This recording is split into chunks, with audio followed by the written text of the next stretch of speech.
Dr. Noelle Lee. I am a family medicine physician at Root Family Medicine in Norwood, Massachusetts, and I am a DO, which means Doctor of Osteopathy. So I practice full range family medicine, infants to geriatrics, but I also do hands-on osteopathic manipulation, which is a very gentle technique that just helps your body realign and function better. Often to get out of pain, but also, as I'm going to talk about today, it can help move circulation and move your lymphatics, which is what we think helps boost your immune system. So there is a long-standing osteopathic history of our patients in the 1918 Spanish flu epidemic having a much better survival rate than people who did not receive osteopathic manipulation.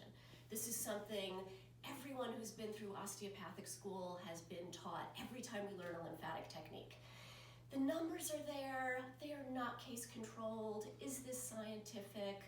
Who knows? All we know is this is the history that was passed down to us. And these lymphatic techniques are wonderful for you, are completely harmless. So at the least, we won't have done anything wrong. So I wish I could come out there and treat every single one of you hands-on myself, but right now we're on social isolation and I can't even treat my own patients. So I'm going to give you a few methods that you can do on your own that will help move your lymphatics without me moving them for you, okay? Very simple. Breathe, walk, bounce, right? So I do have a separate video on deep breathing that I highly recommend you take a look at, and that will give you like the full 7 minutes of how to do a nice deep breath. But the short version is, when you breathe in, put your hand on your belly. You want to breathe all that air in so that you're expanding your belly out. If you can breathe through your nose, that's ideal. If you're congested, do it through your mouth, it's fine. So you're breathing in slowly, filling up your belly, and very slow exhale out your nose if you can. Constricting your belly back in on the exhale. And then the other piece of this is you breathe in and you fill up your belly, and then you also fill up your ribs,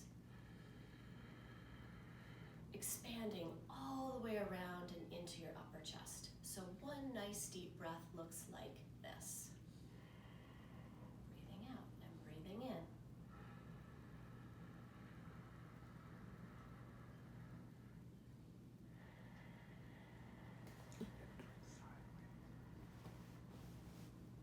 Okay, I'm going to show you this from the side, but first, inhale your shoulders up and exhale them back down and shake them out really good, because what you don't want to be doing is this, right? Shoulders don't help you breathe.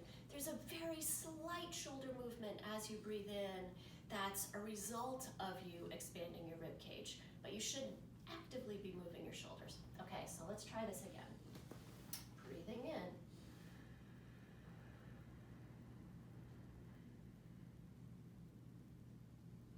And exhale.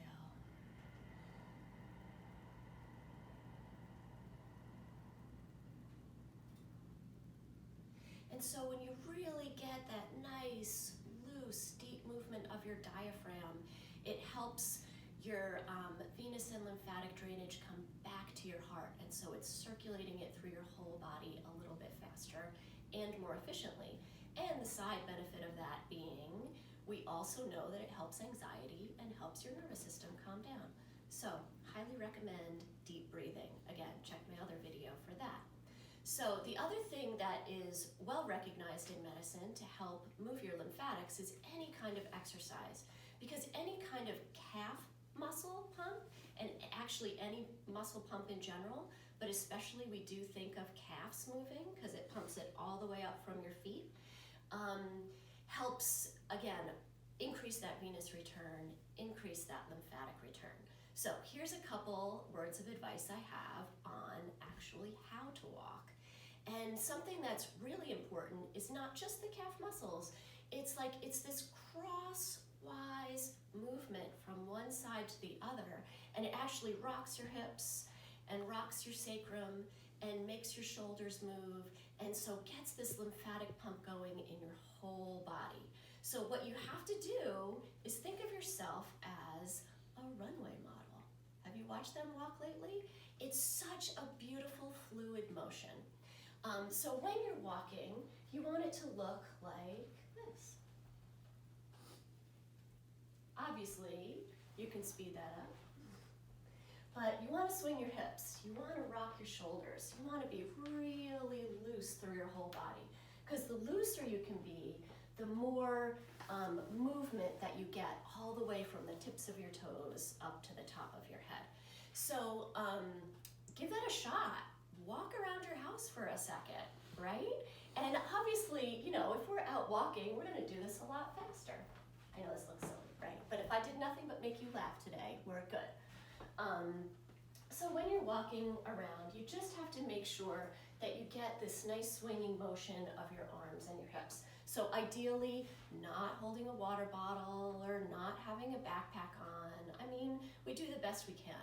But even if you do, try to make sure that you get that shoulder motion in and that you get that hip motion in. Okay, so walking 101. Do that. That is good for your lymph. Walking is exercise. Walking is great for everything. Make sure you get outside and get some fresh air if that is at all possible for you. Okay, so number 3 is bounce. So again, when we bounce, we're using our calf muscles, so that helps. But from an osteopathic perspective, we're always trying to get some fluid motion and fluid fluctuation into the system because it cleans out all those dusty corners of our bodies. We want to get circulation to every little corner that we can get it to. So you can stand on the floor and you're going to come up on your toes just a little bit, like just an inch or a half inch off the floor, and just relax your knees, relax your hips, relax your shoulders, and just bounce.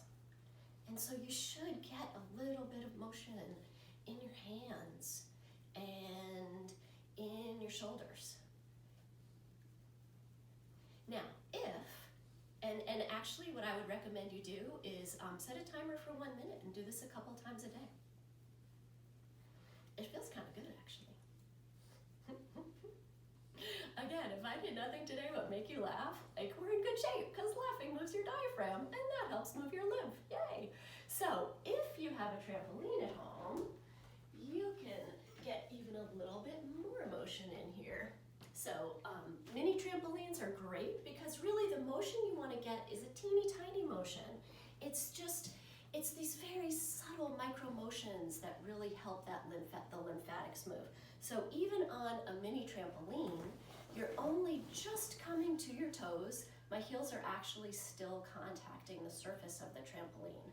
And I'm just using my toes to, again, relax my knees and just get this very, very tiny bouncing motion. Relax the shoulders. And you want to feel that all the way into your neck and your head. And again, set a timer for a minute. Do this a couple times a day. Even if you have mild cold symptoms or mild illness, as long as you feel well enough to do it, then do it. Now, if you have a big trampoline in your backyard, you can also do this on a big trampoline, although it's a little harder to get the micro movements on a big trampoline, but you absolutely have to be the only person on the trampoline and be right in the middle.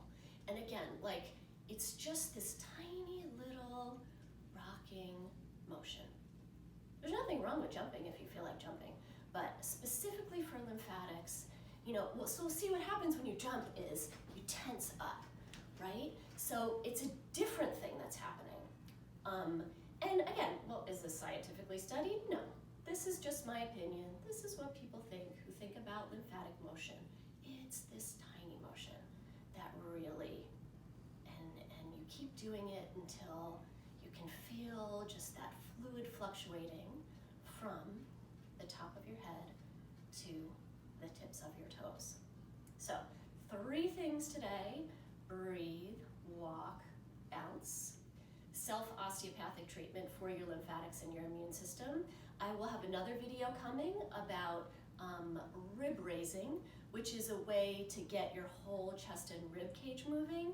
And it's a technique, a very simple technique you can do on a family member who might be experiencing some symptoms. That's very safe. So stay tuned for that one. But for self-treatment, give these a shot.